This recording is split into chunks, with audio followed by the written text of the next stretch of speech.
Bonjour, bonsoir à toutes et à tous. Aujourd'hui, la France Insoumise du Japon vous propose une conférence sur la constituante et la place des Français de l'étranger dans celle-ci. Et nous avons le plaisir de recevoir Pierre-Yves Cadalin, qui est docteur en sciences politiques à l'Université de Brest et qui est responsable de la constituante pour l'avenir en commun, le programme de la France Insoumise. Merci d'être là, Pierre-Yves. La, Merci à vous et désolé pour le retard, vraiment. Aucun souci. La conférence va se dérouler en deux parties, 30 minutes pendant lesquelles, 30 minutes maximum, moins si tu peux, pendant lesquelles Pierre-Yves va nous présenter la constituante, et la deuxième partie pendant laquelle on va poser des questions. Si vous avez des questions à faire remonter, notez-les dans le chat et je les poserai à Pierre-Yves. Je remercie en particulier Sublime et Marc du groupe de la France Insoumise Japon de m'avoir aidé à faire cette conférence. Sans eux, ça n'aurait pas été possible. Et voilà, je pense que maintenant, je peux te céder la parole, Pierre-Yves, pour que tu nous fasses cette présentation d'une petite demi-heure, s'il te plaît, sur la constituante. Ah, parfait, parfait. Merci beaucoup, Guillaume, et merci pour cette initiative, parce qu'il se trouve que c'est la première réunion de ce type que j'anime, parce qu'en effet, il est assez rare, d'une certaine manière, de parvenir lors des campagnes électorales, même lorsqu'elles sont de cette importance-là, comme une présidentielle, eh bien, parvenir à faire des réunions où les Français de l'étranger se réunissent avec, y compris ceux qui militent dans l'Hexagone au moment où les élections se déploient. Et je pense que c'est extrêmement important parce que bien, nous sommes tout de même un peuple où il y a de nombreuses personnes qui vivent à l'étranger et c'est vrai que le sort de ces personnes n'apparaît pas toujours comme étant un sujet central dans les élections. Et de ce point de vue, l'angle que vous avez choisi et que vous m'avez proposé de discuter à la fois de la constituante, mais également de la place que pourraient y prendre les Français de l'étranger est quelque chose d'absolument intéressant, singulier, que j'aimerais bien discuter avec vous, puisque dans un premier temps, je compte vous présenter les lignes générales de notre projet de constituante, qui est un projet lui aussi singulier dans l'espace politique français et dont le potentiel et la puissance de transformation de la société française et de la vie des Français de façon générale me semble extrêmement important. D'abord, je pense qu'il est nécessaire de dire quelques mots sur la nécessité et les raisons de la nécessité de la transformation de nos institutions. Parce qu'après tout, et c'est souvent une certaine ritournelle de ceux qui sont favorables à la Ve République, du Parti socialiste jusqu'au Front National, nos institutions, celles de la Ve République, sont résilientes, comme on dit dans un mot qui est devenu à la mode. Elles sont stables, elles sont là. Depuis 1958, elles se trouvent organiser la vie politique de notre pays. Et en réalité, elles sont en passe, sauf si nous l'emportions, et j'espère bien que nous l'emportons, de devenir les plus longues qui ont jamais gouverné le pays, puisque pour l'instant, la République la plus longue, c'est la Troisième République. Mais nous sommes à quelques années, et ce sera dans le quinquennat prochain, du fait que la Ve République batte ce record de longévité de la Troisième République. Mais nous nous opposons assez clairement à cet argument de la stabilité institutionnelle, non pas parce que nous serions opposés à la stabilité institutionnelle, bien au contraire. Il est tout à fait important que lorsque on se dote d'institutions, lorsque nous nous impliquons, y compris comme citoyens démocratiquement, le pays ne tourne pas immédiatement, et c'est l'un des objets les plus essentiels de la démocratie, au pugilat. Les institutions sont de fait un facteur de stabilité en société. Et de cela, nous sommes absolument convaincus. Ceci dit, la Ve République, elle, n'est pas si stable qu'elle n'y paraît. Elle a connu 23 révisions constitutionnelles depuis 1958, ce qui est déjà considérable pour une constitution. Ce qui démontre et témoigne d'une certaine forme d'instabilité institutionnelle elle-même. Et d'ailleurs, dans les débats publics, et le fait même que notre proposition de 6e République soit entendue, discutée, écoutée, montre que la France souffre d'un problème démocratique important. Et lorsque on le dit, et je parle également de débats qui peuvent être des discussions non prévues, non directement politiques, lorsqu'on dit qu'effectivement il y a un problème avec nos institutions, bon, rares sont les Français, et je ne parle pas de nos proches ou de personnes qui sont engagées politiquement, mais même de gens qui regardent ça d'assez loin, rares sont ceux qui vont dire « Ah non, non, tout va bien, les institutions fonctionnent absolument bien ». Et de ce point de vue-là, il n'y a pas que le fait de l'instabilité institutionnelle liée aux révisions permanentes, dont l'une des dernières les plus importantes, même s'il y a eu celle de Sarkozy en 2007, mais l'une des dernières les plus importantes est celle de Jospin, qui inverse l'ordre des élections législatives et de l'élection présidentielle et qui renforce en fait la spécificité, et j'en viens finalement au cœur du problème, la spécificité du régime de la Ve République, c'est-à-dire la prééminence totale du président de la République dans nos institutions. Et il ne s'agit pas uniquement d'une prééminence de façade. C'est-à-dire que le président de la République concentre effectivement des pouvoirs considérables et considérables d'une façon qui est absolument exceptionnelle si l'on compare la France à des démocraties libérales, si vous voulez, du type du Royaume-Uni, de l'Espagne, de la Belgique, des États-Unis. On a vraiment un système qui, sur le plan institutionnel, est tout à fait rare.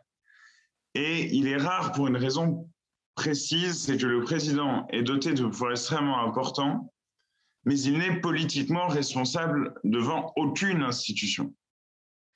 C'est-à-dire qu'en régime présidentiel classique, comme par exemple aux États-Unis, le président peut se faire renverser par les chambres parlementaires qui sont fortes et puissantes. C'est la procédure qu'on appelle la procédure d'impeachment. Mais le mécanisme inverse est également possible.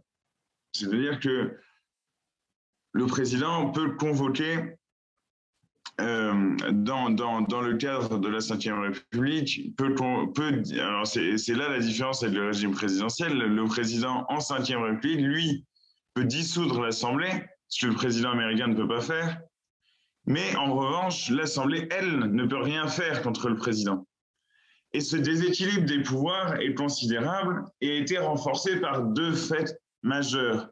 Le premier, c'est en 1962, la réforme qui fait que le président de la République est élu au suffrage universel direct. Ce qui fait de lui un personnage tout à fait particulier dans la nation. Et on le comprend tous. Moi, je vous parle là depuis Brest. À Brest, si jamais nous parvenons à élire un député cette fois-ci, ce sera un député qui émanera d'une liste électorale, d'une circonscription électorale de 100 000 personnes.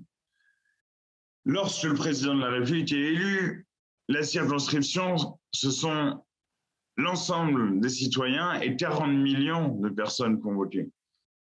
Il y a donc, sur le plan de la légitimité politique directe du personnage lui-même, du représentant lui-même, un déséquilibre institutionnel d'emblée, posé par cette réforme de 1962, qui d'ailleurs avait été l'objet d'une polémique assez forte entre la droite gaulliste et l'ensemble de la gauche qui s'y était opposée, voyant bien comment elle renforçait le pouvoir personnel au sein de nos institutions. Et 40 ans plus tard, vient la réforme du quinquennat, et donc qui aligne, si vous voulez, le calendrier présidentiel sur le calendrier des assemblées, enfin de l'Assemblée qui a du pouvoir, de l'Assemblée nationale. Et on l'a bien vu depuis, l'élection présidentielle précédant l'élection législative, celle-ci n'a plus aucune autonomie politique. Et cela se voit jusqu'à dans des points de détail complets, puisque la dernière fois, il se trouve que j'étais candidat aux législatives à Brest, et je me suis trouvé à avoir des discussions qui témoignaient bien de la nature et de la réalité de nos institutions, avec des gens qui avaient voté pour Jean-Luc Mélenchon au premier tour de l'élection présidentielle, et qui me disaient qu'ils allaient au premier tour des législatives voter pour le candidat de la République en marche, car le président avait besoin d'une majorité. Et donc, il y a, là encore, un faux argument de stabilité qui est utilisé pour faire disparaître, jusque dans leur sens, les élections législatives qui pourtant sont déterminantes puisqu'elles vont donner ou non une majorité à la force gouvernementale. Et donc, avec ces deux moments, 1962, élection au suffrage direct, 2002, inversion du calendrier politique, la France est devenue un régime, si vous voulez, de concentration de pouvoir personnel comme on n'en a aucun exemple dans les démocraties dites libérales. Les constitutions et les pouvoirs accordés à la personne dirigeant le pays s'apparentant le plus à la Ve République, et sans vouloir faire de fausses polémiques, mais parce que c'est en réalité le cas sur le plan institutionnel, ce sont la Russie, par exemple, et la Turquie. Donc vous voyez qu'en termes d'avancement démocratique du pays, nous sommes tout de même assez loin. Et cette situation de déséquilibre institutionnel à la faveur du président favorise en réalité, et je crois que c'est un argument central qui fonde la nécessité de la constituante, elle favorise l'instabilité sociale et politique du pays. Pourquoi? Et je pense que le quinquennat de Macron en est un exemple tout à fait parlant et assez triste en réalité pour notre pays. Emmanuel Macron n'avait pas en réalité une majorité politique sur ses idées libérales de dépouillement général de l'État. Il n'avait pas cette majorité politique, il avait fait un peu plus de 20% au premier tour, ce qui était une performance par rapport à sa position politique de base, mais ce qui restait tout de même assez faible dans le pays. Et il s'est trouvé dans un second tour qui est bâtard, c'est le second tour contre l'extrême droite. Alors déjà qu'il y a un problème institutionnel dans le pays, lorsqu'on se retrouve dans une situation pareille, là on voit qu'elle dysfonctionne complètement puisque l'objet du second tour n'est plus le projet que les Français souhaitent choisir, le président donc pour le porter, mais le barrage, le fameux barrage à l'extrême droite. En l'occurrence, Emmanuel Macron a commis, de mon point de vue, et je crois du point de vue général, une faute d'orgueil originelle dans son mandat, c'est que dès son discours du premier tour, il dit « Les Français m'ont confié la responsabilité de porter un projet, je porterai ce projet au second tour et je l'appliquerai, etc. » C'est-à-dire que concrètement, par rapport aux 7 millions de personnes qui, par exemple, avaient voté pour le programme de Jean-Luc Mélenchon, il leur dit « Venez voter pour moi sur mon projet, parce que c'est ce que je vous demande, et je ferai mon projet, et on n'en a rien à faire que c'est l'extrême droite par rapport à autre chose qui jurait tout à fait l'attitude de Jacques Chirac, qui, lui, s'était posé le soir du premier tour lorsque Jean-Marie Le Pen était au second tour comme un rassembleur de la nation, en disant, voilà, on verra plus tard, en gros, qu'on a dissensus, d'abord on boit les fachos. Et Emmanuel Macron n'était absolument pas dans cette perspective. Il a dit non, vous votez pour moi, vous votez pour mon projet, c'est comme ça. Et c'est là qu'on a vu le facteur d'instabilité le plus puissant de la Ve République. Ce facteur d'instabilité, c'est lorsque le président a toutes les clés du pouvoir. L'Élysée, premier centre de pouvoir d'une certaine manière politique dans notre pays, mais également une majorité considérable à l'Assemblée nationale. Il n'y en avait pas eu de telle depuis Napoléon III. Et je pense que d'ailleurs la comparaison historique n'est pas complètement abusive, y compris sur le plan du personnage, de son ridicule, de ses prétendues ambitions politiques sur le plan national et international qui ne rencontrent en fait ni écho national dans les classes populaires, ni écho international, puisque la France est bien souvent, et je crois que nous le voyons en ce moment même, avec le moment terrible que rencontre l'Europe, tournée en ridicule, mise à la marge. Et l'un des exemples les plus clairs de cela, ce sont les appels téléphoniques qui sont bien mis en scène par les médias, notamment les médias d'information en continu, avec Macron qui appelle Poutine, etc., pendant 3 heures. Et de notre point de vue, d'ailleurs, il est tout à fait censé qu'Emmanuel Macron maintienne un contact avec la Russie, tout comme il parle avec le président ukrainien. Mais le problème, c'est quels sont, comme bien souvent avec Emmanuel Macron, quels sont les effets politiques de ces démarches.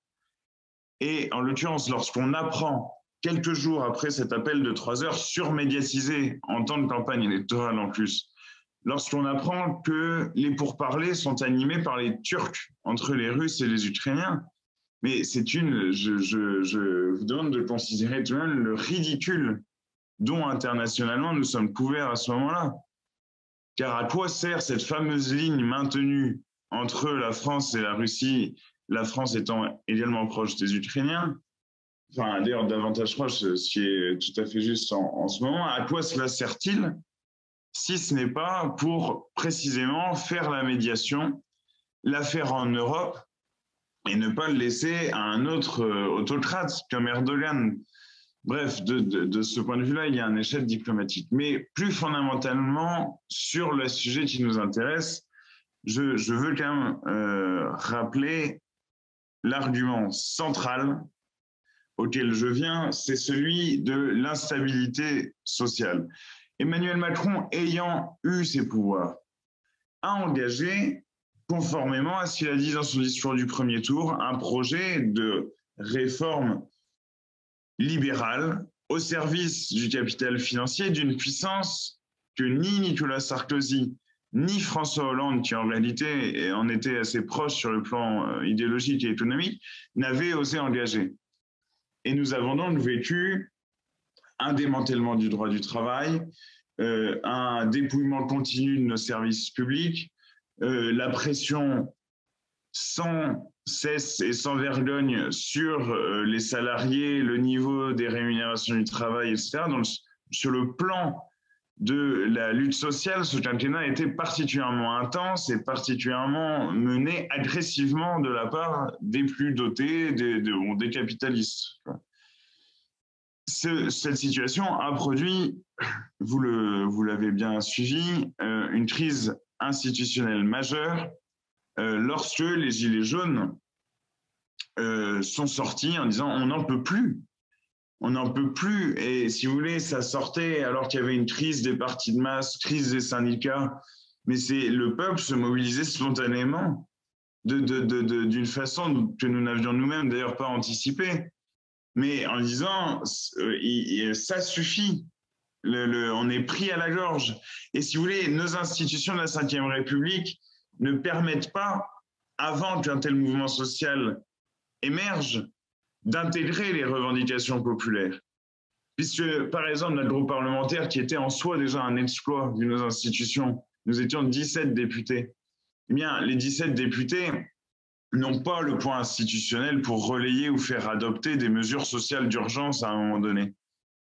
La majorité parlementaire a transformé, et particulièrement celle-ci, puisqu'elle était à la fois inexpérimentée et dans un rapport d'adoration absolument irrationnel au président de la République, elle a transformé l'Assemblée nationale en chambre d'enregistrement qui se trouvait d'une certaine façon superfétatoire. Il se trouve qu'au début du mandat, j'ai bossé un peu avec Mathilde Panot, qui désormais est notre présidente du groupe parlementaire. Et à un moment donné, je vous avoue, je ne sais pas si vous connaissez le texte de David Graeber sur les bullshit jobs, sur les boulots qui progressivement dans notre appareil de production sont vidés de leur sens. Eh bien, à la fin, à l'Assemblée nationale, j'avais quand même un peu l'impression, parce que nous avions tout de même joué le jeu des arguments contre arguments. Voilà, on est aussi une famille politique héritière d'une grande tradition parlementaire, donc pour nous c'était important, enfin, ça avait beaucoup de sens. Et on leur disait que non seulement ça avait du sens, qu'on respectait le débat démocratique, mais qu'on attendait des arguments face aux nôtres. Et il n'y en avait jamais. Jamais. C'était désespérant à la fin. Il n'y en avait jamais. Et en même temps, le Parlement de la Ve République apparaissait comme absolument fantoche. Et à un moment donné, je me suis dit, mais si on le supprimait, séance tenante, on en est à un stade tellement le pouvoir est concentré autour d'Emmanuel Macron que les textes seraient adoptés en l'état. Et donc là, si vous voulez, on voit qu'il y a un problème démocratique. Mais revenons à la crise des Gilets jaunes. La crise des Gilets jaunes intervient, et cette chronologie n'est pas souvent rappelée, peu après une affaire qui a défrayé la chronique pendant l'été, l'affaire Alexandre Benalla. Et l'affaire Alexandre Benalla, c'était d'une certaine manière pour la Ve République un retour aux sources, un retour au clan des gaullistes qui, en gros, faisaient leurs petites affaires, notamment en Afrique comme ils le souhaitaient, etc. Et lorsqu'on a commencé à tirer le fil de l'affaire Alexandre Benalla, on s'est rendu compte que ça nous menait au même endroit, en France-Afrique, dans les relations avec les dirigeants africains, avec le Tchad d'Idriss Déby notamment. Je ne vous rappelle pas les conditions particulières de l'affaire Alexandre Benalla, mais je vous rappelle un discours du président de la République qui, à lui seul, témoigne de la profonde dégradation morale et politique de nos institutions. C'est Emmanuel Macron qui réunit ses ministres, ses parlementaires à la Maison de l'Amérique latine. Et alors après, je ne sais pas, 2 semaines de polémique sur cette histoire d'un de ses plus proches conseillers, amis, etc., qui avait tabassé des manifestants alors qu'il n'en avait... Déjà qu'on n'en a pas le droit, et c'est bien heureux lorsqu'on est policier, mais en plus, lui n'avait même pas ce rôle de maintien de l'ordre. Donc ça avait tout de même alimenté une polémique assez massive. Et il arrive et il dit, le seul responsable, c'est moi, qu'il vienne me chercher. Et dans la démonstration de la brutalité de nos institutions et également de l'instabilité qu'elle crée, cette phrase était magnifique puisqu'il y avait un tas de gens dans le pays qui avaient effectivement envie d'aller le chercher, mais politiquement, comme je l'expliquais tout à l'heure, il est irresponsable. C'est-à-dire que personne, en fait, institutionnellement, ne peut venir le chercher. Et l'ironie du sort, c'est que ce mouvement populaire massif, transversal, qui a uni en fait la classe ouvrière et une partie des classes moyennes qui se sentent menacées de déclassement, dans les Gilets jaunes, arrive sur les Champs-Élysées 3 mois après, en gros en disant on vient te chercher. Et c'est bien le problème en Ve République. La seule façon de régler une conflictualité sociale aussi intense, c'est d'en venir à là. Et de ce point de vue, d'ailleurs, le niveau de violence des Gilets jaunes était assez faible. Hein. Ça a été assez instrumentalisé par les médias, etc. Mais enfin, ça n'a pas non plus... Je veux dire, les gens se sont... Alors qu'il n'y avait pas de service d'ordre, etc., on n'était pas dans des manifestations classiques encadrées par les syndicats. Ça a été plutôt maîtrisé, alors que la violence subie par le mouvement des Gilets jaunes, elle, a été absolument terrible. Il y a des gens qui ont perdu des yeux, des gens qui ont perdu un bras. Enfin, on a basculé dans autre chose. Et il est assez terrible, d'ailleurs, sur le plan de l'histoire politique de notre pays, que nous ayons basculé dans autre chose dès le quinquennat de François Hollande. Moi, je m'en rappelle, parce qu'avant de revenir à Brest, j'étais à Paris. Et il y a un moment donné où je me suis dit, il y a quelque chose qui change, c'était au moment de la loi El Khomri en 2015. Je ne me sentais plus en sécurité en manifestant. Et si vous voulez, dans un pays démocratique, c'est quand même un problème massif. Et j'ai échangé d'ailleurs à ce propos avec mes étudiants parfois, qui eux-mêmes voyaient ça d'un peu loin et se disaient « Ouh là là, effectivement, ça risque d'être dangereux pour une partie d'entre eux ». Et je leur ai dit « Mais est-il normal dans une démocratie que les citoyens n'aillent pas manifester, non pas parce qu'ils sont en désaccord avec les mots d'ordre, mais parce qu'ils ont peur pour leur personne physique ». Et ce moment-là de 2015 s'est accentué de façon extrêmement profonde avec les Gilets jaunes, mais également avec le mouvement des jeunes pour le climat qui a été réprimé dans des conditions assez similaires. Je passe assez rapidement, on y reviendra si vous voulez, mais je passe assez rapidement sur l'un des signes manifestes également de ce pouvoir personnel, de cette irresponsabilité politique, de ce manque d'implication citoyenne, qui a été le moment de la gestion de crise sanitaire. Le gouvernement s'est presque trouvé écarté par le président de la République lui-même, qui a été celui qui a décidé du moment où l'on pouvait appeler cela une crise sanitaire, puis ensuite des modalités de sa gestion. Je retiens juste, et je vous partage juste cela, un élément qui, pour ma part, m'a profondément choqué, c'est que dans le pays, on a quand même connu la dernière grande épidémie, c'était l'épidémie du sida. Et les associations de patients qui ont eu affaire à cette épidémie de sida, eh bien, ont beaucoup réfléchi sur les rapports entre pouvoir public, patients, maladies, etc. Et puis comment on fait un peu fonctionner tout ça. Et d'emblée, ils se sont proposés pour participer à la gestion de la crise. J'arrive à la constituante, je vois la petite question, j'y arrive. Mais je pense que c'est important de rappeler, même si ça prend un peu de temps, les raisons pour lesquelles on veut passer à autre chose.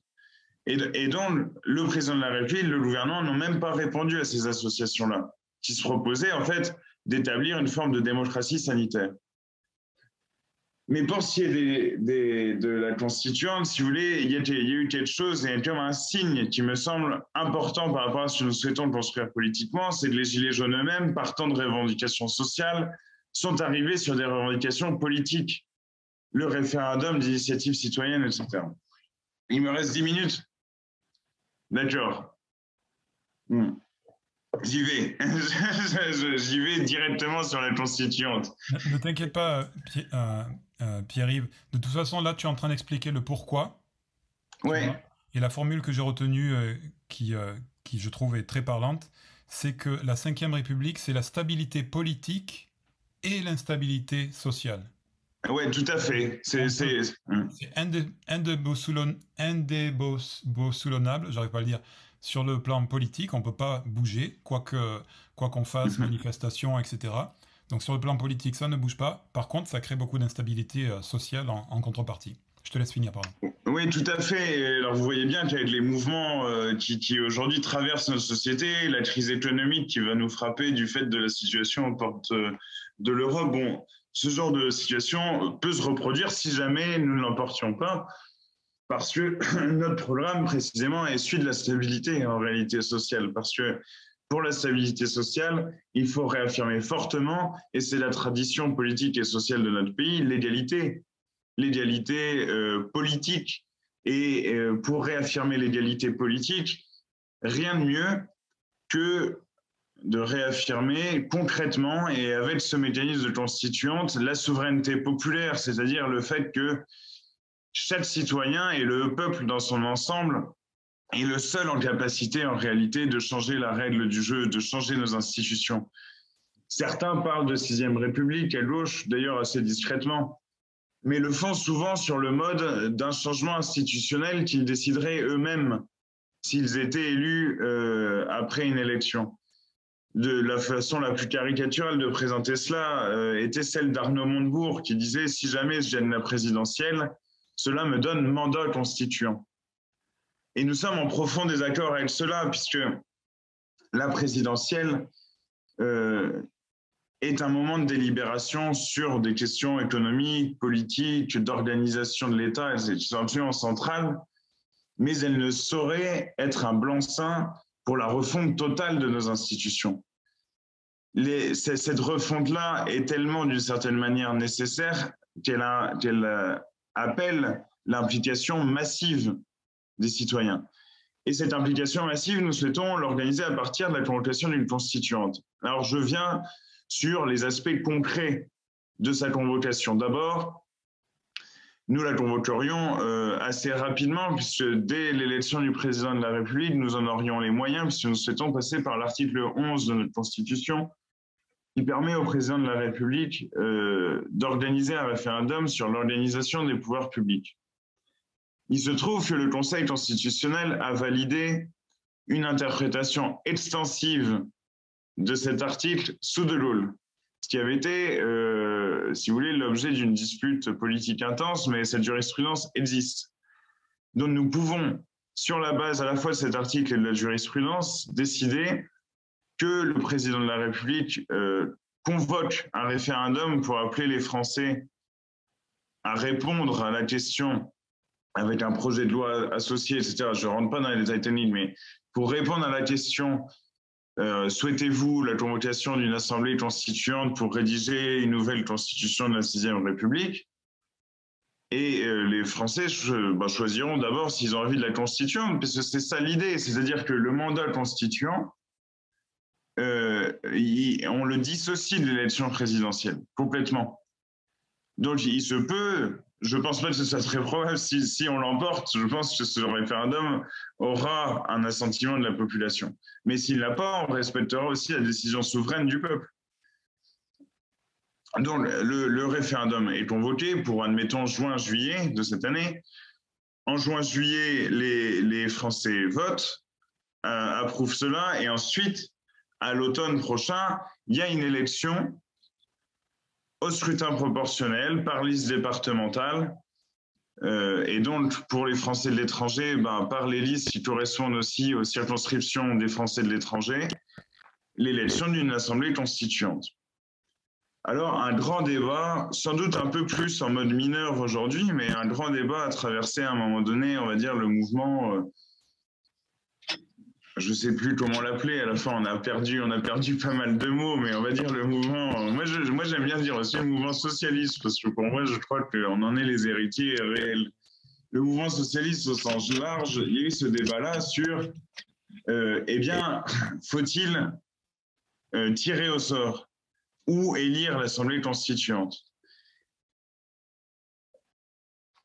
Et je vais répondre, voilà, alors du coup, j'y venais sur le tirage au sort et je vais répondre à l'autre question qui est absolument décisive aussi. Mais alors, sur le tirage au sort, on s'est dit, on ne peut pas non plus intégralement tirer au sort, mais il faut tenir compte du fait que cette aspiration-là est montée et été discutée tant et tant dans les mouvements qui défendent la démocratisation de notre société. Et nous en sommes venus à un compromis qui me semble particulièrement intéressant, c'est que d'un côté, donc il y aura les listes, comme je vous l'ai dit, départementales par circonscription à la proportionnelle, formées donc par tantôt les insoumis, tantôt les gens de droite, tantôt, enfin voilà, tout le monde, enfin, les insoumis, l'Union populaire, enfin bon, bref, il y aura tout un tas de listes proposant leur projet de 6e République, ce qui va d'ailleurs forcer l'ensemble des forces politiques à avoir une réflexion institutionnelle aboutie. Et d'un autre côté, ceux qui souhaitent tirer au sort, eh bien, voterait pour avec un bulletin de vote, si vous voulez, tirage au sort. Et si la proportion, par exemple, de vote tirage au sort est de 15%, 15% de l'Assemblée constituante serait tirée au sort. Ce qui permet d'associer dans la désignation de la constituante une part d'élection et une part de tirage au sort. Et alors, je reviens, parce que peut-être suis-je passé un peu rapidement à cette question, effectivement, sur le référendum. Pourquoi est-il nécessaire ? Parce que si nous convoquions une constituante comme cela, ça serait un coup d'État. Il faut en fait l'assentiment de la souveraineté populaire pour engager une transformation totale de nos institutions. Il y aurait deux moyens de le faire sur le plan constitutionnel. Soit que ce référendum ou de cette révision majeure soit décidé par les deux assemblées elles-mêmes, à la majorité des 2/3, mais si vous voulez, il y a un côté irréformable de ce point de vue-là, la Ve République, soit d'en appeler directement au peuple pour savoir s'il veut se saisir de ce qu'on appelle, c'est un peu ténible, mais ce qu'on appelle en droit public le pouvoir constituant primaire. C'est-à-dire qu'en fait, c'est le peuple qui est à la base, si vous voulez, d'absolument toutes les institutions, et donc on lui demande s'il souhaite qu'une constituante réorganise nos institutions. Donc ça, c'est vraiment... C'est notre côté légaliste, si vous voulez. Si, on ne va pas commencer à arriver et puis dire allez hop, on passe toutes les procédures, il n'y a pas de souci. Est-ce que je peux me permettre de poser une question, parce que moi, ce que j'avais compris, c'était que en fait, on lançait le travail pour travailler avec la constituante, l'Assemblée constituante, sur une proposition de nouvelle constitution, et que c'était cette nouvelle proposition qui, elle, était soumise au référendum. Et donc, tant que... Alors ça, voilà, ça j'y viens. Ouais. Mais parce que du coup, je comprends pas pourquoi on a besoin d'un référendum pour lancer un projet de proposition, et puisque ce sera au moment où la proposition elle est émise et soumise au référendum que là il y aura du coup la demande de l'adhésion populaire. Si tu veux, nos institutions, elles sont établies. Elles sont là, elles ont été tout de même approuvées par référendum en 1958, dans un contexte particulier sur lequel je ne suis pas revenu. parce que voilà, il faut quand même pas. On peut tirer tous les fils quand on commence à parler d'institutions, mais elles sont là, elles sont légitimes du point de vue démocratique quand même, malgré tous les toutes les tares qu'on peut leur trouver. On ne peut pas, même si l'on gagne, même si Jean-Luc Mélenchon est élu président, décider, nous, tout seuls, comme en fait force politique admise par les institutions de la Ve République à gouverner en Ve République, on ne peut pas dire, allez hop, on fait une constituante sur notre seule initiative. Ça serait complètement illégal, en fait. Ça serait illégal. Donc, il faut demander d'abord au peuple, mais effectivement, Gabriel, tu as tout à fait raison, c'est que notre processus général implique 2 référendums. L'un dans un premier temps, celui pour convoquer la constituante, et puis, une fois que la constituante mène ses travaux, et on se dit qu'en gros, le maximum, ce serait 2 ans. Donc, de janvier 2023 à janvier 2025, elle aura une nouvelle constitution à proposer au peuple. Et à ce moment-là, effectivement, il y a un nouveau référendum pour valider le nouveau projet de constitution. C'est l'étape finale du processus. C'est-à-dire que de bout en bout, ce qui légitime le processus, c'est la souveraineté du peuple tout entier. Et d'où la procédure référendaire au départ, puis à la fin. Pierre, excuse-moi, je te coupe. Donc, sur la question de sur quelle base constitutionnelle la constituante est convoquée, c'est par l'article 11 qui permet au président de déclencher un référendum sur la question de son choix.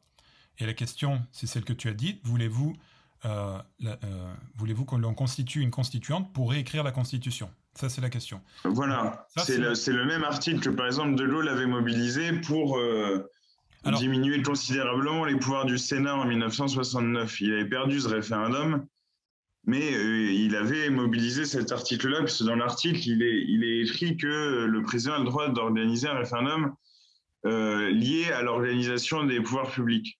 Ok. Alors, si vous voulez, notre interprétation, elle donnera forcément lieu à discussion et à tentative de censure. Hein. Ça, il n'y a pas de doute là-dessus.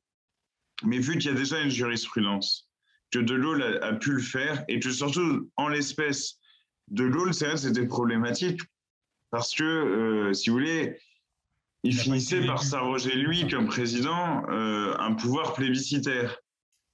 Mais nous, notre démarche, elle n'est pas celle d'un pouvoir plébiscitaire d'un président qui, en fait, demanderait aux gens pour pouvoir user de pouvoirs considérables. Elle n'est pas celle-là. La démarche, c'est est-ce que vous voulez bien reprendre votre pouvoir de constituant? Est-ce que le peuple veut bien se donner de nouvelles institutions? C'est-à-dire que le moment où Jean-Luc Mélenchon mobilise cet article-là, c'est pour immédiatement rendre sa souveraineté au peuple. Okay. Il disait ça d'ailleurs dans des campagnes précédentes. J'arrive et je balance les clés, de l'Élysée au fleuve. Mais alors, et je reviens d'ailleurs sur ce point-là qui parfois a pu inquiéter. Oui. Tu disais quoi, Guillaume? Guillaume, tu disais quoi? Donc, ce que tu dis, Pierre-Yves, c'est que le déclenchement, c'est article 11, une fois que Jean-Luc Mélenchon est président, d'accord? Et ce référendum, il serait pour juin-juillet, c'est ça? Oui, tout à fait. Ok. Voilà. Oui. Il y a la date, par exemple, du 14 juillet sur la table. Ok, 14 juillet, ça je le note, ok. Ensuite, mais c'est pas encore sûr, mais enfin, ça pourrait être ça. D'accord, dans cette période de temps. Quel est le délai de constitution de la constituante? Le délai de... Imaginons que le référendum est positif, c'est-à-dire qu'il y a une majorité de Français pour dire on veut cette constituante. Ouais. Et après cette réponse-là, donc on va dire quelque part vers juillet, après cette réponse-là, quel est le délai de constitution de cette constituante? Les élections auraient lieu à l'automne. D'accord. Donc, par exemple, octobre-novembre, le temps quand même qu'il y ait une campagne qui permette aussi aux différentes forces politiques ou d'ailleurs, vu que ce serait une élection à la proportionnelle, on pourrait aussi voir émerger de nouvelles forces politiques constituées autour de cette question, c'est pas impossible. Et donc que les gens travaillent sur un projet pendant l'été, etc., et puis le présentent ensuite pour octobre-novembre, et puis en fait, elles se réuniraient en janvier ensuite. Alors, Je peux poser une question, Guillaume, ou pas? Vas-y. Est-ce que tu peux réexpliquer pourquoi le choix s'est porté vers des élections? Parce que je pose cette question parce que enfin, moi, c'est aussi des sujets qui m'intéressent et pour moi, la seule légitimité de représentativité parfaite du peuple dont on a absolument besoin pour une constituante, c'est du tirage au sort. Et en plus, on a vu que sur la Convention citoyenne pour le climat, ça a très bien marché. Et donc, je ne comprends pas exactement la même chose. Alors, oui, justement, c'était la prochaine question. Quelle est la méthode de désignation de la constituante? Est-ce que c'est que du tirage au sort? Est-ce que c'est que de l'élection proportionnelle? Est-ce que c'est les deux? Ou qu'est-ce que c'est? Je pense l'avoir dit. C'est du coup, on a trouvé ce compromis d'une certaine façon où il y a le cadre général, c'est l'élection à la proportionnelle par liste départementale. Mais il y a un bulletin tirage au sort qui permet pour les partisans du tirage au sort d'élire une proportion, c'est-à-dire de choisir une proportion de l'Assemblée par tirage au sort. Une des critiques qui nous a été formulée de ce point de vue-là, c'est de dire, mais en fait, c'est des gens qui sont susceptibles de voter pour la liste Union populaire qui vont aller voter tirage au sort. Mais en même temps, ça ouvre quand même un nouveau droit et un nouveau mode de désignation. Et je pense que lorsqu'on pense à des choses aussi fondamentales que la convocation d'une constituante, on ne doit pas non plus être dans le calcul politicien. Et par exemple, dans ce pays, c'est la gauche qui a étendu le suffrage masculin au suffrage universel réel, alors même que les instituts de sondage disaient que les femmes allaient voter plus à droite. Donc le problème n'est pas d'être dans ce genre de calcul. Et après, sur le tirage au sort lui-même, comme mode de désignation, qui pourrait être un mode de désignation intégral, il y a débat. Et en fait, on prend acte du fait qu'il y a débat avec d'un côté des gens qui effectivement le défendent et de l'autre des gens qui sont vraiment très hostiles. Et il y a des bons arguments des deux côtés. C'est-à-dire le tir, enfin, pour aller très vite. Mais peut-être, Guillaume, tu veux intervenir d'abord. Oui, excuse-moi. Est-ce que, puisqu'il y a débat, et le risque dans le scénario catastrophe, c'est que chacun va voter pour sa mouvance politique, les gens de droite à droite, les gens d'extrême droite, etc., etc. Et scénario catastrophe, peu de gens vont faire confiance au tirage au sort. Et donc on pourrait imaginer qu'il y a peu, voire pas, de tirage au sort. Est-ce que moi je pense est-ce que ça c'est déjà défini ou est-ce qu'il peut y avoir encore débat au sein de la France Insoumise pour dire on peut faire 50-50? Enfin, si vous voulez, ouais, le débat peut toujours être là, mais moi je pense que honnêtement, ce point d'équilibre-là qui avait été trouvé en fait la dernière fois à l'occasion de l'élection de 2017 est tout de même intéressant parce que du côté de ceux qui défendent la délibération démocratique par l'élection, voilà, enfin qui aussi fait partie quand même de la manière dont notre République s'organise. Enfin, il y a aussi quand même un scepticisme assez fort vis-à-vis du tirage au sort. Et moi, par exemple, là, dans le Finistère, il y a Yolande qui était tirée au sort à la Convention citoyenne pour le climat. Son retour est moins idéal, si vous voulez, et moins idyllique.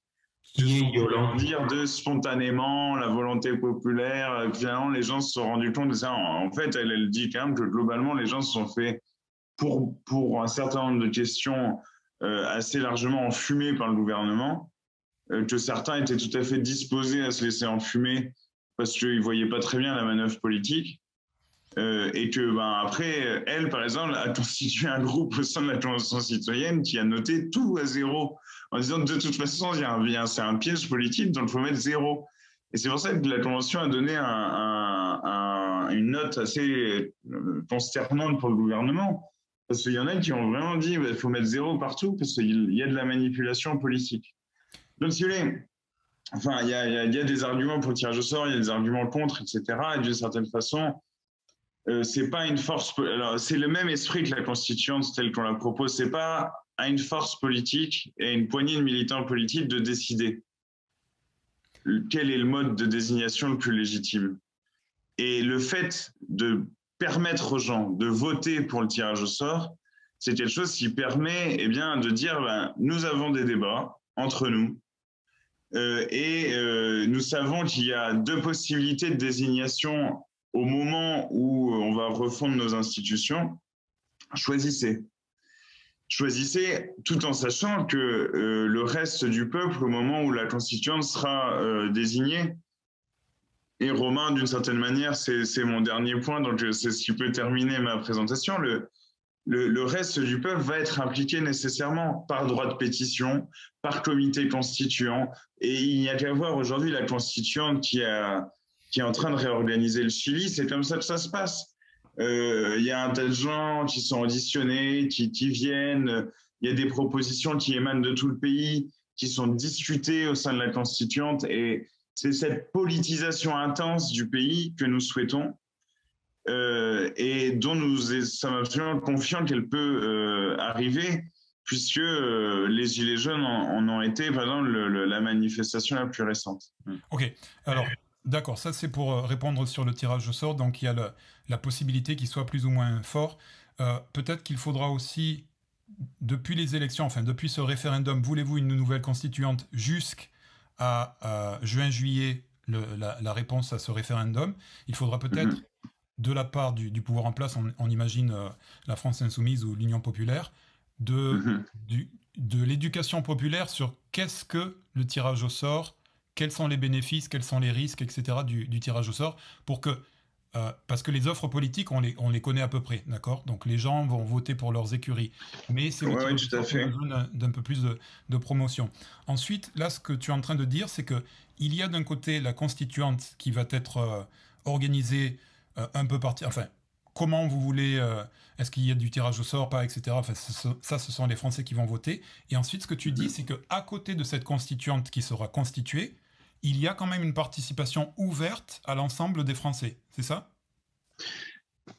Ah oui, une fois que la constituante est constituée? Oui. Ouais, tout à fait.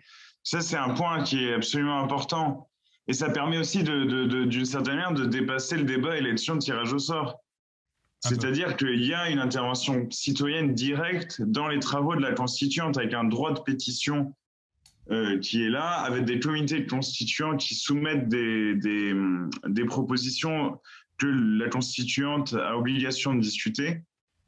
Et en fait, ça s'est fait comme ça quand on a eu des constituantes dans le pays, souvent. Hein. Oui. Il y avait vraiment des comités qui discutaient dans telle ville, dans tel village, et puis qui transmettaient à la constituante telle ou telle proposition. Donc, il y a de ça. Et je dis juste un mot, Guillaume, sur la dynamique politique sur laquelle repose ce projet. C'est-à-dire que si nous gagnons le mois prochain, en automne, c'est déjà plus le même pays. Et y compris, on peut imaginer que les listes de l'Union populaire non seulement soient très hauts, mais que le tirage au sort soit très haut aussi. Parce que on aurait déjà augmenté le SMIC, pris un certain nombre de décrets sociaux d'urgence sociale. Et en fait, d'une certaine manière, les citoyens se rendraient compte que la politique, oui, peut répondre aux besoins qui sont les leurs dans le quotidien. Donc déjà, on aurait l'idée, c'est rupture sociale, rupture politique. Ok. C'est un pari, hein. Mais voilà. Oui.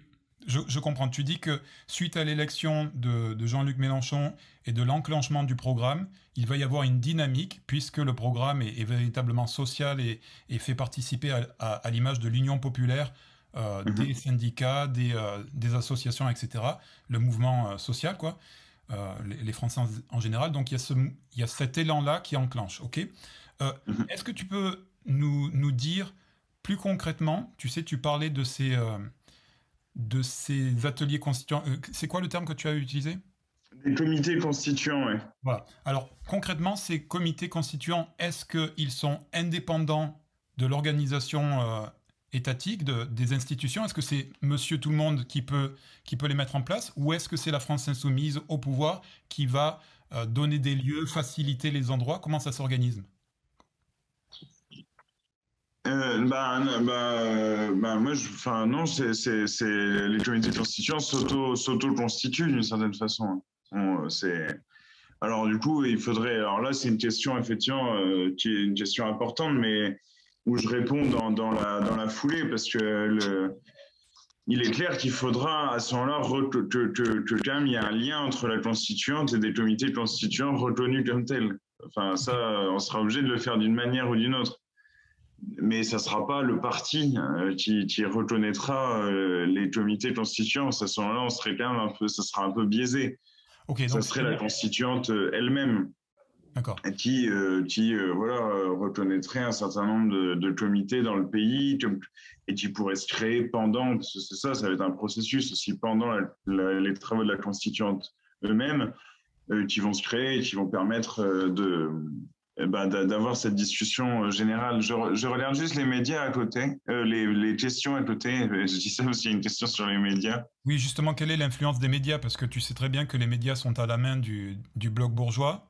Et donc, ils ne vont pas faire la promotion. Je peux me faire une question à la con, là? Vas-y, vas-y.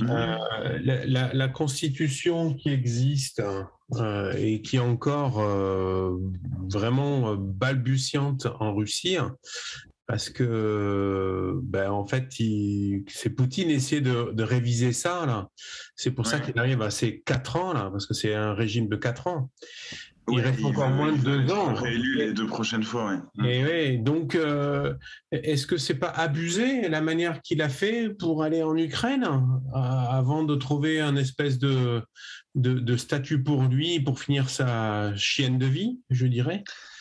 Alors, la question là est assez compliquée. Je vous recommande, si vous êtes intéressé par ces questions de politique internationale, de lire le bouquin qui vient de sortir de Mark Endeveld, qui s'appelle L'emprise, et où là il y a des éléments quand même assez circonstanciés, notamment sur en fait les problèmes internes que rencontre Poutine en ce moment, puisque son ministre de la Défense et le chef des renseignements sont assez sceptiques vis-à-vis du tournant chinois, mais tournant chinois qui a été un peu impliqué par les sanctions subies par la Russie depuis 2014.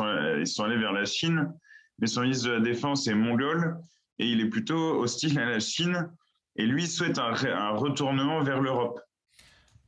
Et ces tensions internes, moi, quand j'ai appris ça, j'ai un peu relu. Si vous avez vu cette scène qui était terrifiante l'autre jour où Poutine ordonne à son ministre de la Défense de mettre son arsenal nucléaire stratégique en alerte.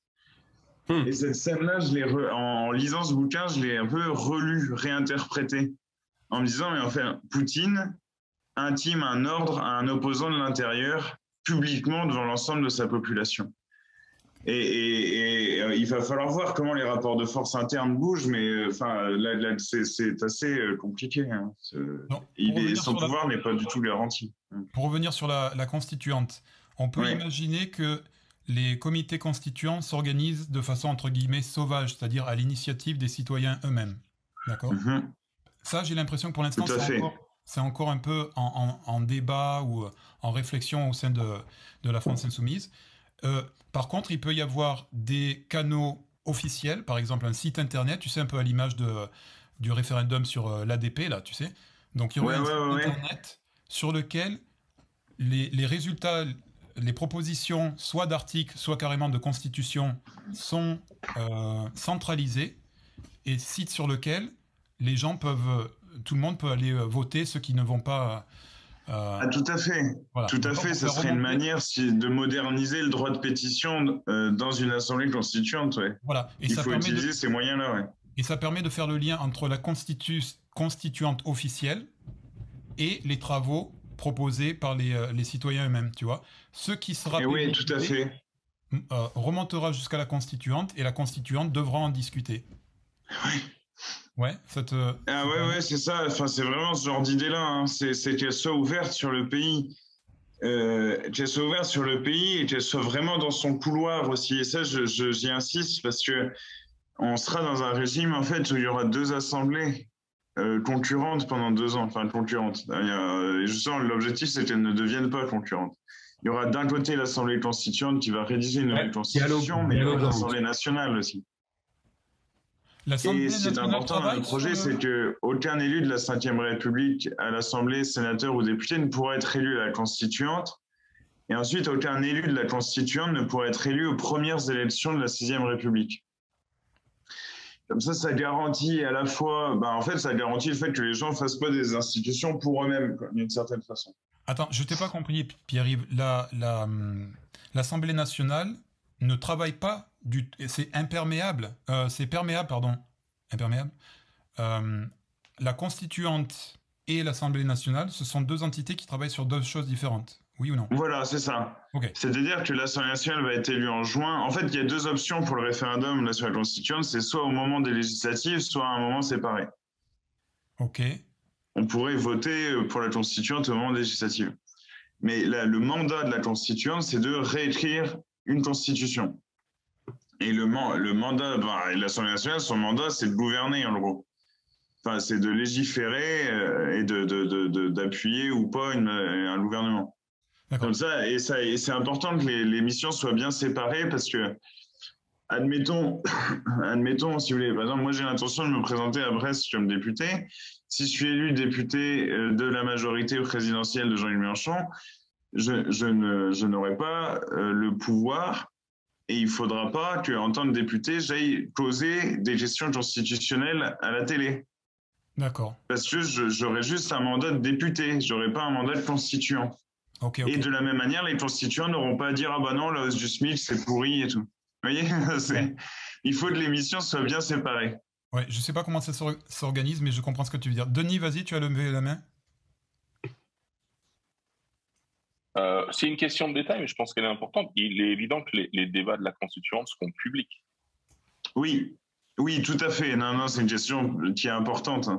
Oui, c'est une très bonne question. Et oui, il y aura la publicité des débats, bien entendu. Ouais, c'est quelque chose de décisif et qui renforce cette participation citoyenne que j'ai pu évoquer, qu'on a pu évoquer juste avant. D'accord. Romain, vas-y. Oui, alors si je me souviens bien, il me semble avoir entendu Jean-Luc Mélenchon dire que il y aurait peut-être un texte de base sur lesquels en fait qui serait proposé à cette assemblée constituante, mais qui servirait donc de base de discussion en fait pour les débats de cette constituante. Est-ce que c'est toujours le cas ou est-ce qu'ils partent avec une page blanche pour écrire la Constitution? Et la deuxième question, c'est donc quel sera le rôle? Tu as parlé donc de l'élection de quelques, de représentants des Français de l'étranger, mais quel serait éventuellement le rôle donc des Français de l'étranger dans tout ça, puisque on est concerné par ça. Oui, tout à fait. Alors, page blanche, oui, d'une certaine façon. Alors, je pense que ce que Jean-Luc Mélenchon souhaitait dire, c'est que la liste qui sera la nôtre de l'Union populaire aura un certain nombre de lignes sur le projet constitutionnel, république parlementaire, démocratisation, implication citoyenne, il y aura tout un tas comme ça de fils conducteurs. Et on espère évidemment quand même avoir une majorité au moins relative au sein de l'Assemblée constituante qui permette de faire adopter un texte de cette nature. Ensuite, sur les Français de l'étranger, c'est un moment important. Donc, il y aura des élus des Français de l'étranger avec effectivement dans cette élection pas à la proportionnelle par circonscription, du coup départementale entre gros guillemets quand on parle des Français de l'étranger. Et je pense que le rapport il peut être décisif, notamment parce que ça va être aussi un exercice de droit constitutionnel comparé quasiment, de faire une nouvelle constituante. Donc, il y aura des gens qui viendront, français vivant à l'étranger et qui vont dire, là-bas, ça fonctionne comme ci, comme ça. Et je pense que l'apport qui peut être celui des Français de l'étranger sera à ce moment-là décisif et que là aussi, puisqu'il s'agit de refaire peuple, généralement, le fait que les Français de l'étranger soient impliqués dans ce processus constituant est décisif parce que, il est absolument central de rappeler qu'effectivement un Français, même vivant à l'étranger, est citoyen français. Et on va pas rentrer dans des débats que en plus vous devez connaître mieux que moi sur les réseaux des lycées français, etc. Ou les ambassades, tout ça. Mais je veux dire, il y a quand même des services publics, même s'ils sont attaqués en ce moment, qui sont à la disposition de tous les Français où qu'ils vivent. Romain, il y a 1 million de Français de l'étranger, donc ça représente beaucoup. Donc, c'est énorme. Et la dernière fois, je sais pas contre vous que je dis ça, mais la dernière fois, ils ont pesé dans la balance pour que Macron soit au second tour. Si on regarde les chiffres. Surtout ceux qui vivent aux États-Unis ou des trucs comme ça. Donc en fait, on pourra chacun, en tant que Français de l'étranger, se regrouper et s'organiser pour faire un travail constituant. Et tout à fait. Soit sur la plateforme officielle ou d'une... Oui, oui, oui. Ok. Et puis s'il y a des délégations qui peuvent être reçues, elles seront reçues, etc. Il y a vraiment ce truc d'interconnexion permanente entre la constituante et le peuple, du coup, dans son ensemble, quoi. Denis, je vais te donner la parole. Juste une autre question, s'il te plaît, Pierre-Yves. C'est qu'au moment de la... Donc, il y a un travail sur 2 ans qui va se faire à la fois par la constituante tirée au sort, élection proportionnelle, etc., et à la fois par l'ensemble des Français qui voudront bien participer. D'accord? Donc, il y a un travail comme ça qui va se faire pendant 2 ans. On va arriver au final à quelque chose. Ce quelque chose va devoir être validé par les Français par référendum. Est-ce que c'est l'ensemble de la Constitution sur laquelle les Français vont devoir se prononcer, ou est-ce que c'est par groupe d'articles ou par article?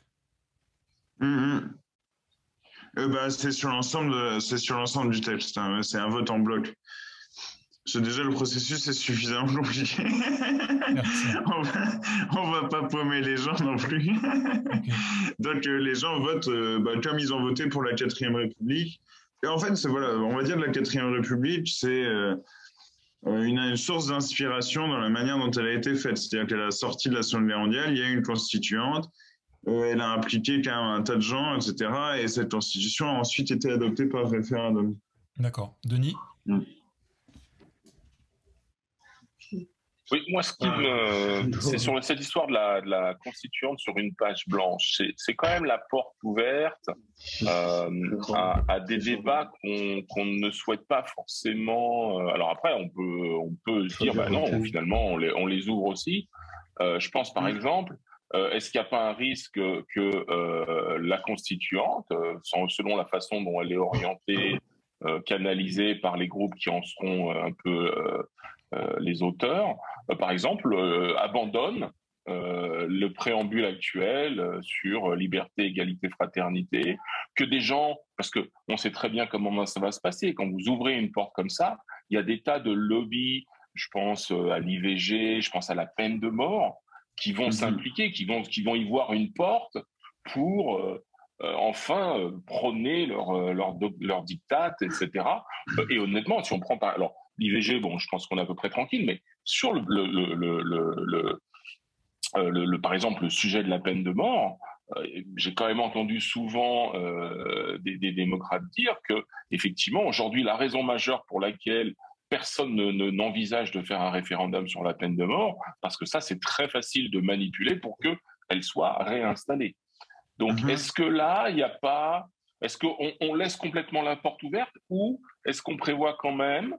Alors, c'est difficile parce que ça revient à se positionner un peu en censeur, mais est-ce qu'il y a prévu de donner quand même des garde-fous? Alors, quand même, la ligne générale d'orientation, c'est on ne retire pas de droits qui sont aujourd'hui dans le bloc de constitutionnalité, donc déclaration des droits, etc. Le seul qui peut bouger de façon un peu importante, c'est le droit de propriété dont on souhaite qu'il soit redéfini non plus comme droit absolu, comme il l'a été en fait depuis la Révolution française, mais comme valeur d'usage. Un droit d'usage en fait, et non plus un droit d'abus. Vous savez, c'est le terme latin, abusus. Quand on a une propriété, on en est propriétaire absolument. Bon, ça peut bouger un peu. Mais l'idée qu'on défend, et encore une fois, la dynamique politique qui serait la nôtre, nous rendrait quand même assez décideurs, en fait, aussi en partie dans cette assemblée constituante. L'idée, c'est plutôt des nouveaux droits, donc précisément sur constitutionnaliser l'IVG, constitutionnaliser l'euthanasie, constitutionnaliser un certain nombre de droits fondamentaux nouveaux, et y compris par rapport à la question écologique. Et donc là, ça renvoie à ce que je dis sur la redéfinition du droit de propriété. Dire il y a une nouvelle déclaration des droits qui vient de la France. Mais l'idée est il faut effectivement être extrêmement ferme sur l'idée que la souveraineté populaire ne peut pas remettre en cause des droits acquis pour les individus en termes de liberté liée à eux-mêmes. La propriété, on parle d'un moyen de production, c'est pas lié à eux-mêmes. Donc il y a quand même une sorte de cadrage des lignes rouges. Et là, j'ai l'impression que ce que tu es en train de dire, c'est qu'on peut par ce processus de constituante et la participation des Français, on peut réécrire la Constitution, mais pas le bloc constitutionnel, c'est-à-dire pas les droits de l'homme, etc. Ah non, non, non, ça reste quand même, ça reste là. Ouais, ouais. Oui, mais quand même, il y a quand même une petite brèche.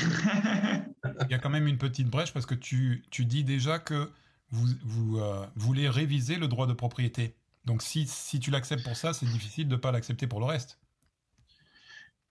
Non, mais le droit de propriété, il est déjà effectivement dans l'évolution de notre jurisprudence, il a été sacrément limité par un tas de trucs. Par exemple, si, je sais pas, il y a un cas qui est assez fameux, c'est quelqu'un qui faisait passer des petites montgolfières, ça saoulait son voisin, et donc le voisin voyait passer la petite montgolfière, et une fois il l'a défoncé, il a dit bah ouais c'est au-dessus de chez moi. Et là il y a eu un jugement, il a dit mais ça va pas ou quoi, enfin tu peux pas mettre en danger quelqu'un au motif que ce serait ta propriété. Donc il y a déjà des limitations effectives dans la jurisprudence du droit de propriété. Donc, il ne s'agit pas de renverser complètement ça, mais il s'agit de reconnaître en fait ce qui sur un plan symbolique et en fait constitutionnel est extrêmement important, de reconnaître le fait que le droit de propriété peut connaître des limites. Par exemple, lorsque Emmanuel Macron et sa majorité ont proposé le fait qu'on n'exploite plus des hydrocarbures en France. Au début, l'idée qu'avait Nicolas Hulot, c'est que ça soit effectif en 2035. Sauf que des permis d'exploration avaient été concédés à Total, notamment au large de la Guyane, pour du pétrole offshore, et que dans notre droit, permis d'exploration entraîne automatiquement ensuite un permis d'exploitation. Et donc, de dire en 2035 c'est terminé, c'était une violation de la liberté d'entreprendre et du droit de propriété de Total. C'est exactement pour ce genre de situation qu'on souhaite modifier les bases constitutionnelles du droit de propriété. C'est pas pour nos baraques ou nos télés. Hein. Donc c'est pour ça que je dis qu'il y a quand même une distinction entre les droits collectifs nouveaux et en fait la propriété comme valeur d'usage, c'est un droit collectif nouveau. Et les droits individuels, voilà, le droit à l'IVG, la protection des minorités, etc. Enfin, alors ça, on sacralise absolument. D'autant plus dans le contexte de tension où moi je considère, et on considère quand même de façon assez claire que certes, par exemple, le racisme recule dans le pays, mais reculant, il produit une radicalisation de ce qui reste raciste. Donc, c'est très important de constitutionnaliser ces droits individuels. Ok. Romain, j'ai pas vu ta question, il faut que tu la notes sur le chat, s'il te plaît, le chat général. Donc, excuse-moi, Pierre-Yves, je reviens sur l'influence des médias. Oui. Donc, toi, tu penses qu'avec l'élan de l'élection, oui, ce sera déjà une sorte de garantie d'orientation philosophique de la population. Malgré tout, est-ce que vous envisagez quand même qu'au moins sur les médias nationaux, il y ait, je ne sais pas moi, des directives, c'est-à-dire il faut avoir une pluralité d'opinions, il faut faire la promotion du tirage au sort ou que sais-je, etc. Ou est-ce que vous laissez les choses en l'état au niveau médiatique ? Il y a une loi qui est prévue de déconcentration des médias en gros, hein, pour briser le monopole des milliardaires sur les médias privés. Et avec une loi qui prévoit aussi l'élection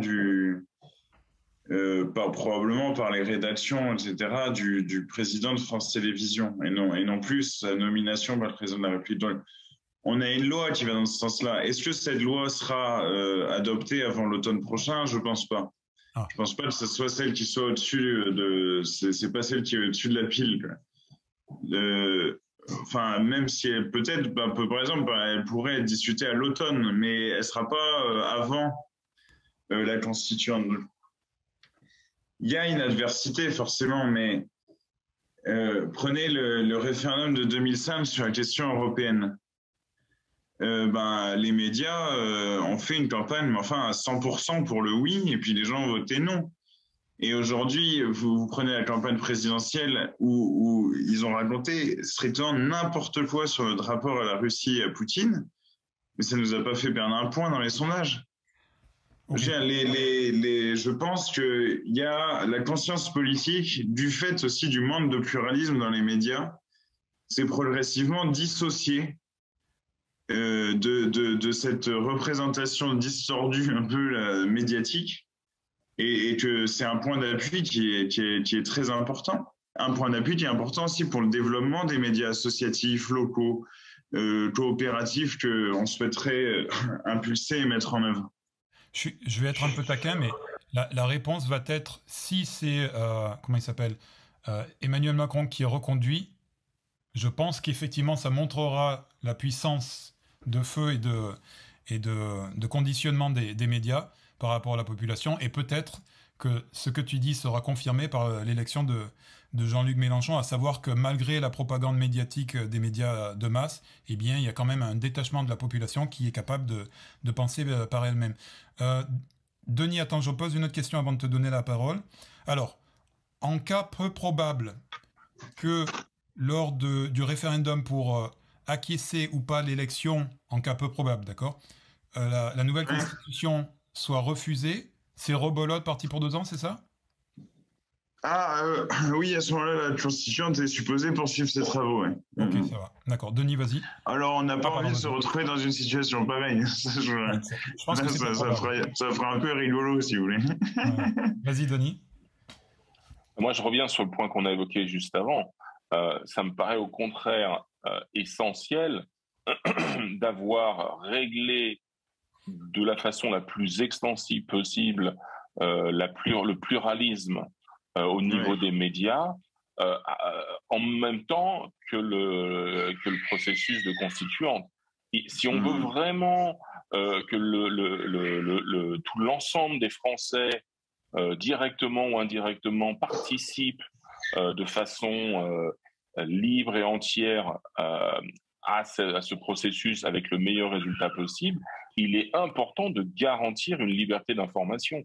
On sait avec quelle facilité, en amplifiant un fait divers mineur, on peut aller influencer de façon grave l'opinion des gens. Je reprends une nouvelle fois. Si on prend les exemples typiques sur le racisme, sur la peine de mort ou sur des choses comme ça, là, il y a des gens qui vont... si on laisse trop de liberté, si la presse a encore trop de pouvoir, on risque d'avoir, à mon sens, j'entends ce que tu dis sur, effectivement, l'élection de Jean-Luc Mélenchon serait un signe qu'effectivement, suffisamment de Français ont acquis une maturité par rapport aux médias, ce qui est une excellente chose. Okay. Et à ce sujet, même si c'est pas tout à fait dans la ligne, il y a un garçon dont j'ai plus le nom en tête, mais Romain pourra m'aider, qui est journaliste. Il a fait toutes les formations là en rhétorique et tout ça.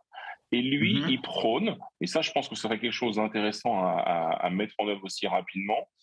Il prône pour que l'enseignement, justement, sur tout ce qui est l'analyse critique par rapport au discours politique, à la rhétorique, soit fait à l'école. Pour que on ne puisse plus manipuler l'opinion comme elle est manipulée aujourd'hui. Et que dans très peu de temps, le premier mec qui se permet de parler comme ça, on lui dit « Écoute, monsieur, ouais, dehors. » Non, mais c'est clair que moi, je pense de toute façon, je dis, c'est pas la première. Pour moi, les lois au-dessus de la pile, ça va être les lois d'urgence sociale. Mais bon, là, encore une fois, c'est un peu mon interprétation, hein, mais évidemment, il y aura aussi cette réforme qui viendra assez vite, parce qu'elle sera aussi effectivement décisive sur le plan du rapport de force politique, si jamais on l'emporte. Donc ça c'est clair. Et après, oui, il y a une dimension d'éducation critique aux médias, etc. Tout ça est important. C'est aussi les conditions de production de l'information qui sont décisives, parce que si on les laisse telles qu'elles sont aujourd'hui, elles rendent le débat public d'une certaine manière un peu impossible, quoi. Oui, elles biaisent. Gabriel, je vais te donner la parole, mais vraiment, je pense que, je ne sais pas où vous en êtes à l'intérieur de la France Insoumise sur ces réflexions-là, mais je pense qu'il y a tout un tas de gens, comme on vient de le voir ici dans le chat, qui s'inquiètent de l'influence des médias. C'est pour ça que sans tout régimenter, parce que je pense pas que, enfin, on accuse Jean-Luc Mélenchon d'être une espèce de dictateur et avec la planification comme ça de vouloir tout régimenter, c'est pas du tout le cas, mais je pense qu'il faut préserver certains lieux et donc les chaînes d'information publiques me semblent le plus rapidement possible nécessaires à rendre vertueuses. Mais bon, après, voilà. Complètement, mais ça va être aussi un des fils qu'on va tirer, mais il n'y a pas non plus de baguette magique, en fait, de ce point de vue-là. Ok, Gabriel, vas-y. Merci. Oui, j'ai plusieurs questions, mais bon, une première question, c'est pourquoi, enfin, toutes ces règles-là dont on est en train de discuter, est-ce qu'elles seront... Au moment du référendum pour demander aux Français s'ils veulent faire une constituante, il faudra forcément leur expliquer quel processus de constituante on va faire. Et donc, dire, ben voilà, il va y avoir, mettons, des élections, il va y avoir pendant 2 ans un processus constituant, il va y avoir une feuille blanche ou pas une feuille blanche, on aura le droit de toucher à ça, mais pas à ça, etc. Donc ça, en fait, toutes ces règles dont on discute actuellement, ça va forcément être... en fait, ça va être les conditions de la question qu'on pose aux Français. Et donc en fait, si ces règles, on les choisit d'une façon, mais que peut-être... Enfin, ce que je veux dire, c'est que, quelque part, ça lie la question de la constituante à ces règles. Et du coup, comment on est sûr de choisir ces règles enfin, comment dire, il ne faut pas que un mauvais choix de règles empêche les Français de voter pour la constituante. Je ne sais pas si je suis clair. Et du coup, comment on fait pour optimiser les choses, ou est-ce qu'il ne faut pas décorréler les deux d'une certaine façon? Je ne sais pas si je suis clair. Décorréler quoi et quoi? Alors, eh ben, en fait, le choix de faire une constituante et les règles du processus constituant. Dans le sens où, est-ce que si... Non, j'ai une réponse très, très claire là-dessus. Il faut que ce soit que les dispositions formelles de la constituante soient dans le projet de loi soumis à référendum en juin-juillet.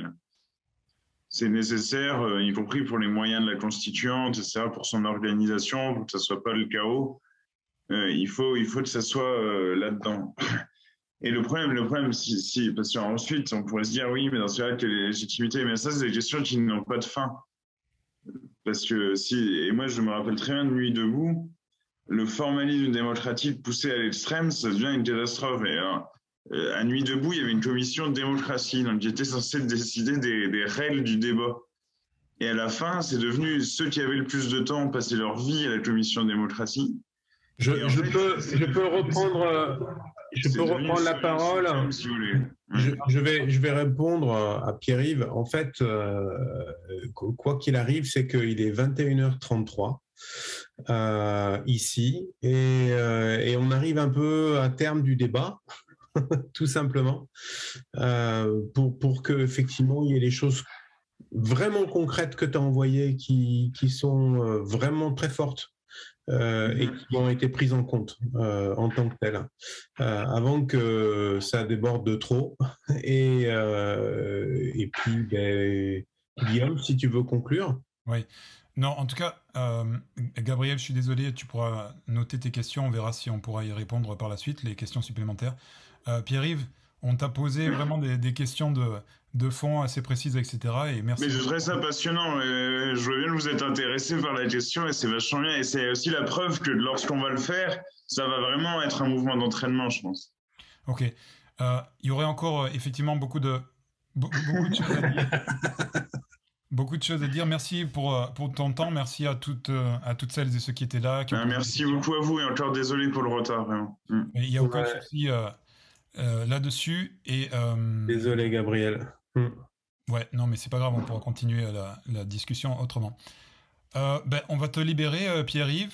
Merci beaucoup et bon courage pour la campagne. Et puis, merci encore de cette invitation. J'ai trouvé le débat particulièrement enrichissant. Oui, tout à fait, je pense aussi. Merci à toi, on te libère. Parfait, merci beaucoup. Vous me teniez pas prisonnier. Au revoir. Belle journée à vous. Enfin, belle soirée, du coup. Ciao. Bon samedi à toi. Ciao. Ciao.